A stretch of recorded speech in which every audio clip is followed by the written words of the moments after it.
사실 심리 전문가도 뭐 말씀하신 것처럼 사람을 연구하는 그런 직업인데 많은 사람들을 만나게 되지 않습니까? 이제 구체적으로 예, 어떤 일들을 좀 하셨는지 좀 사례를 먼저, 좀 들어볼까요? 예, 우리 예. 저 제가 가장 최근에 만났던 유명한 사건은 네. 수락산 그 등산로 살인 사건에 수락산 등산로 60대 여성 살해 피의자 김모 씨입니다.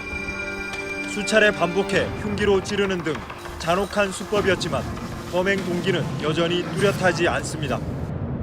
김학봉이라는 분을 이제 교도소에서 만나가지고 만나셨어요? 예, 지금 보고서를 작성 중입니다. 그러니까 어떨 때는 본인이 자기의 범죄를 저지른 이유를 잘 표현하지 못하는 경우도 있어요. 네. 그런 경우에 대표적인 이제 범죄가 묻지마 범죄들이죠. 김학봉 씨도 묻지마 범죄였어요. 그러다 보니 등산로에서 왜 밑도 끝도 없이 여자를 왜 죽였느냐 하는데 논리적으로 설명을 못해요.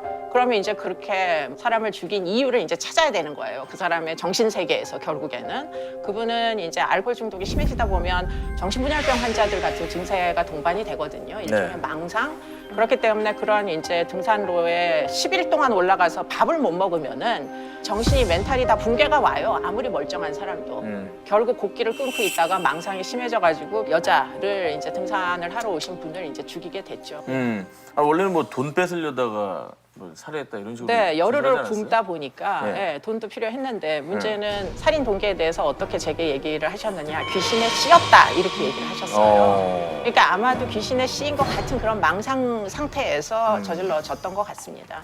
혹시 뭐 또 기억에 남는 범죄자가 워낙 많이 만나시겠지만 예, 뭐 연쇄살인범이 아무래도 기억에 남는데요. 제가 만났던 이제 범죄자 중에 제일 이상하다. 이게 사람인지 좀 사람이 아닌지 뭐 이렇게 경계선에 있었던 사람은 전문가가 보기에도 애매한. 애매한, 이거 예. 분류가 잘 안 되는. 그러니까 정남규라는 연쇄살인범이 있었는데 피자를 집으로 끌고 와서 목숨을 빼앗는 순간까지 재구성한 뒤에야 때늦은 후회를 했습니다. 사실은 일반적인 보통 사람들의 그 상호작용을 하지 않았었어요. 네네. AI가 아마 결코 분석해내기 어려울 겁니다. 보통이 아니기 때문에. 정남규가 어떤 모습인지 예. 연쇄살인인데 유영철만큼 죽이고 싶었는데 내가 그렇게 못 죽여서 안타깝다 이렇게 해서 이제 검거가 돼서 수감 생활을 하다가 결국 그 교도소 안에서 자살했죠. 네. 2년 동안 13명을 죽였네요. 네, 네, 저는 해코지 일단 활동. 기본적으로 굉장히 호기심이 많고요, 관심이 많아가지고 별로 두려움을 느끼지 않는데 정남규를 만났을 때는 등골에 식은땀이 나긴 나더라고요. 어떤 부분에서 식은땀이 났어요? 일반적인 사람 같지 않은 답변을 할 때 질문에 대한 답변이 다 자기가 얼마나 많은 사람을 죽이려고 노력했는지를 답변을 하는 거예요. 예. 그 목표가 유영철이었던 거예요? 그래요? 네, 진짜로 그렇더라고요. 근데 인간이 어떻게 사람을 죽이는 게 인생의 목표가 될 수 있는지 일단 기본적으로 이해가 안 됐고. 네. 많이 그렇죠. 죽이는 게 죄의식이 목적이고. 없는 건 기본이고, 그건 기본이고. 그분이 남는 시간에 무엇을 하시냐. 보통 여가 활동 얼마든지 질문할 수 있잖아요. 그렇죠. 네. 네, 그분은 자기 집 옆에 운동장이 있는데 운동장을 뭐 셀 수 없이 많이 달렸답니다. 이유가 뭐냐? 그 달린 이유가 도망을 잘 가기 위해서. 근데 왜 걸렸을 도망을 때. 잘 가야 된다고 생각을 했느냐 이렇게 물어봤더니 유영철이 중간에 CCTV에 뒷장면이 잡힙니다. 자기의 뒷모습이 유영철이. 그것 때문에 결국은 검거된 거거든요. 그러니까 이제 그런 경찰이 곳곳에서 지키고 있으니까 그걸 피하기 위해서 자기가 체력을 길러야 되기 때문에 그렇기 때문에 소일거리를 달리기로 했다고 이야기를 할 때 등골에 식은땀이. 네, 굉장히 일반적이지 않잖아요. 여가 시간에 그렇게 사람을 죽이고 도망갈 걸 예상하고 체력 단련을 하는 사람이 누가 있어요. 그런 사람 만날 때 좀 주의사항 같은 게 있어요. 지금 왜 대화하다 보면 자꾸 여기 보석 있는 쪽으로 자꾸 숨 내리잖아요. 가리잖아요. 지금. 귀중품을 안 보여준다거나 뺏길까 봐. 최대한 겸손하게 보여준다거나 물론 뭐 일단 그런 장면에는 제가 화장을 잘 안 하고 다니는데 보호자도 화장을 있고. 안 하는 이유도 예, 저를 여자로 보거나 또는 뭐 어떤 대상으로 보기 시작하면은 상당 부분 관계를 형성하기가 어렵기 때문에 그냥 있는 그대로. 아니 근데 혹시 그런 건 없어요? 막 뭐 보복 그러니까 해코지. 나 근데 그만 이제 보고. 그러니까 정말 다행인 네, 거는 제가 만약에 검사였으면은 아마 피고인들과 굉장히 적대적인 그렇죠, 관계를 그렇죠. 형성했겠지만 네. 저는 어떻게 해서라도 이야기를 듣고 어떻게 해서라도 이해를 해야 되는 그 과제 때문에 가서 방문해서 만나는 거니까 사실은 열심히 경청하는 자에게 적대감을 느끼긴 일단 어렵죠. 일단 이수정 교수님은 멘탈 진짜 강하신 것 같아요. 멘탈. 멘탈, 네. 제 멘탈은 대부분 낙지 볶음이나 육개장에서 나온 멘탈입니다. 무슨 말씀이시죠? 그러니까 제가 교도소 들어갔다 나오는 날은 매운 걸 주로 먹어요. 스트레스 해소에 매우 도움이 되고요. 아, 맞아요. 예. 옷 색깔도 육개장 국물 색깔이네. 걸쭉하게. 뽀얗네요. 네. 없네요. 예. 육개장 국물이요? 육개장이 이제 마이 라이프. 그리고는 그냥 먹는 순간에 저는 잊어버리려고 노력해요. 딱 네. 있고. 집에 가서 절대 그런 이제 회상하지 말자는 주의입니다. 박명호 의원은 어때요? 예. 피해자를 많이 만나나요? 주로 피해자 많이. 네. 저는 제가 피해자들 만날 경우에 많이 제 피해자들 다시 하겠습니다. 제가 왜 다시 하죠? 별 차이가 없어요. 그냥 하던 거랑 별 차이가 없어요. 다시 하는 거랑. 연예인이니까 왜 다시 한번 편하시면 됩니다. 기회는 상승하셨어요. 아니, 편안해. 박의원 안녕. 목이 잠겨가지고 네, 괜찮아요. 목이 잠기셨으면 다음 주에 다시 듣고 오시면 다음 주에 스케줄이 있어서 그럼 오늘 마지막 시간. 오늘 어차피 하셔야 되겠네요. 네 하고 가겠습니다. 네. 네.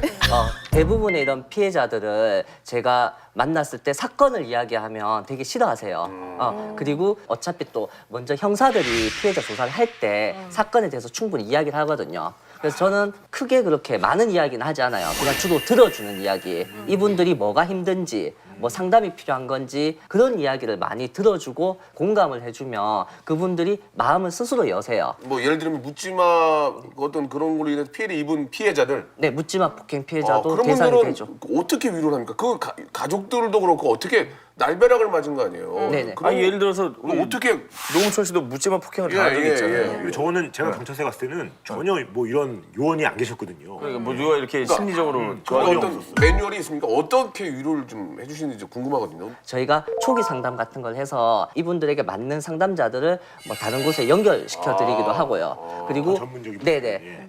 그리고 노홍철 씨 아까 말씀하신 그 시기는 경찰에서 피해자에 대한 그런 인식이나 관심이 뭐 있었지만 많이 직접적으로 낮은 상태. 하지는 않은 시기고요. 그리고 최근 들어서 경찰에서도 뭐 저희 이런 피해자에 대한 중요성을 인식하고 관심이 있기 때문에 있다고 생각을 하는 필요한 거죠. 것 같아요. 왜냐면 정말 제가 필요하죠. 그 묻지마폭행 당해보니까 그 피해자랑 같이 있으면 막 찢어지고 부러지고 갈라져도 아픈 걸 몰라요. 근데 이게 격리가 따로 되면 이제 그때부터 통증이 막 오는데 이럴 때 이제 이런 분들이 계시면 예, 완전 다른 거죠 차원이.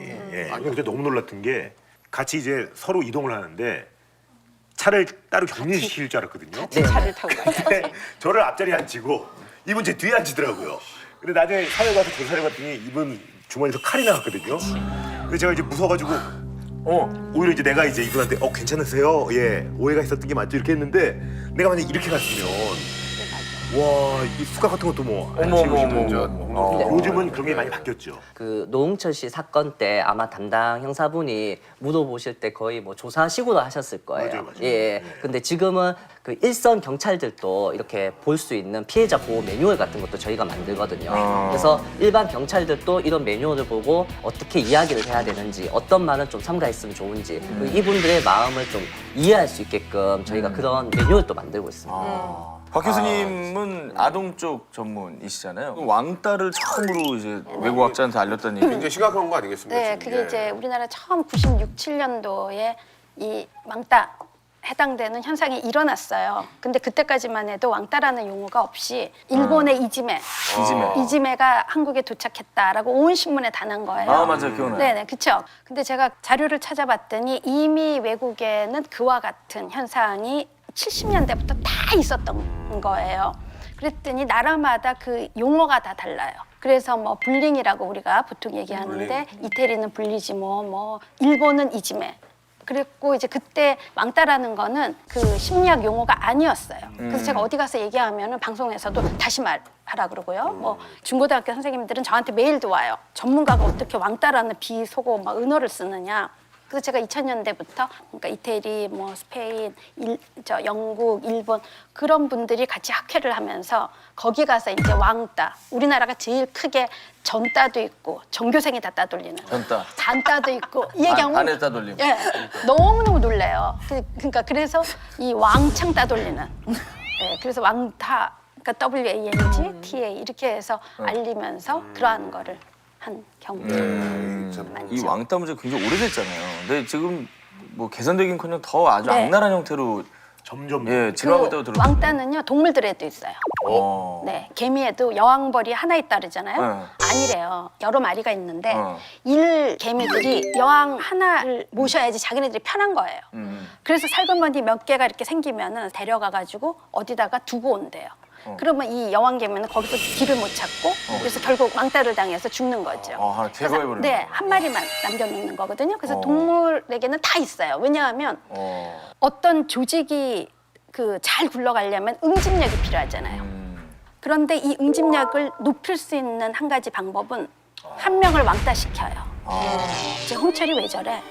우리는 안 그러는데. 우리 셋이 본인이 모르는 경우도 있죠.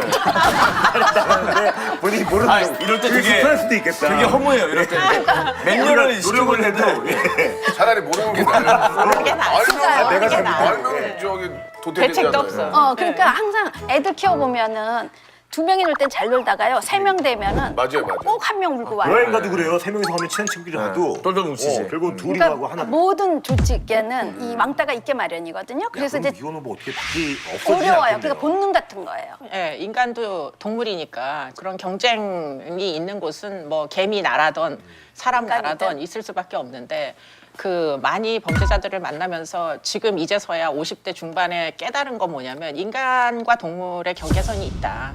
그 인간이 인간다울 수 있는 데는 예컨대 동물적인 본능을 어떻게 인간적인 방식으로 억제하고 통제하고 그렇죠. 조절하도록 만드는 시스템을 만드느냐 그게 인간만 할 수 있는 거예요. 그렇죠. 예. 개미 나라에서는 아마 죽겠죠. 그 여왕 개미가. 그렇지만 인간은 어울려 살아야 돼요.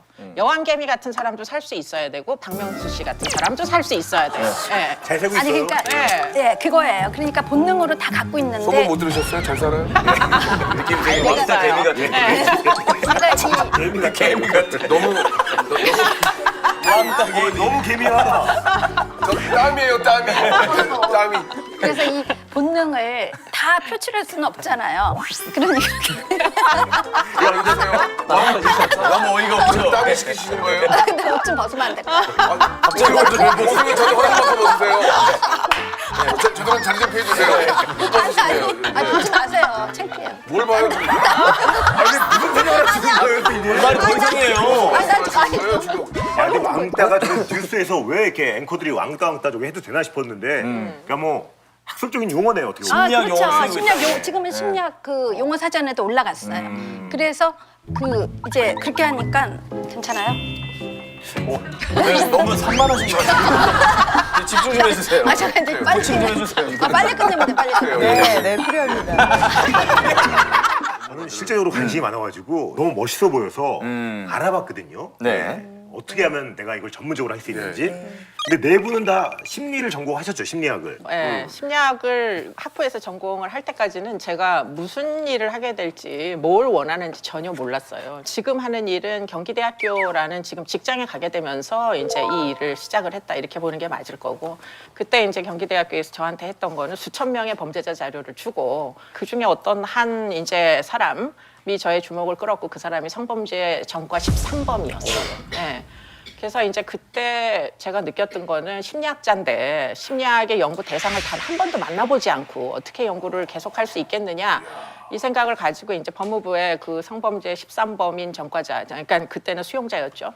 그분을 좀 만나게 해달라. 아니, 그 말씀 중에 좀 죄송한데 무섭지 않으세요? 그때는 그게 두려움으로 느껴지지 않았던 게 내가 정말 그 데이터로밖에 볼 수 없었던 사람을 직접 만나러 들어간다는 그 어떤 필요가 더 절박했기 때문에 두려움을 느낄 새가 사실 없었어요. 이제서야 이제 한국 사회를 위해서 조금이라도 도움이 되고 싶다 했던 그 대학교 1학년, 2학년 때 가졌던 희망사항이 구현되는 방법을 터득한 거죠. 근데 그 범죄 심리학이라는 개념이 그때도 있었나요? 그 당시에 없었습니다. 그렇기 거의 때문에 최초신 네, 거죠? 저는 심리 측정을 전공을 사실은 해온 거라고 얘기를 하는데요. 네. 지난 18년 동안 만난 사람이라고는 뭐 연구 대상은 다 범죄자니까. 그러니까 완전 전문가 되신 거죠. 그렇죠. 네. 저도 옛날부터 잘 아는데요. 새로운 분야를 완전히 개척을 늘. 해 나갔. 네. 그래서 범죄 심리학의 하나를 만들어갔다 학계에서 그렇게 볼 수가 있겠죠. 그 초창기에는 성범죄자가 좀 지금처럼 그렇게 많지는 않았죠. 교도소에 제가 그때 거의 한 4,000명 넘게 자료가 있었는데 그중에 한 10%밖에 성범죄자가 없었습니다. 근데 그 당시에는 성범죄를 범죄라고 아무도 인식을 안 하던 시절이에요. 심각하네. 친고죄가 있어가지고 피해자가 그냥 합의해주면 범죄도 아니던 시절이에요. 근데 이제 그때 저는 여자 연구자니까 아마도 그걸 당한 피해자 입장에서는 아마 평생 안고 가야 되는 끔찍한 피해일 수 있거든요. 거기에 아마 동감했던 것 같아요.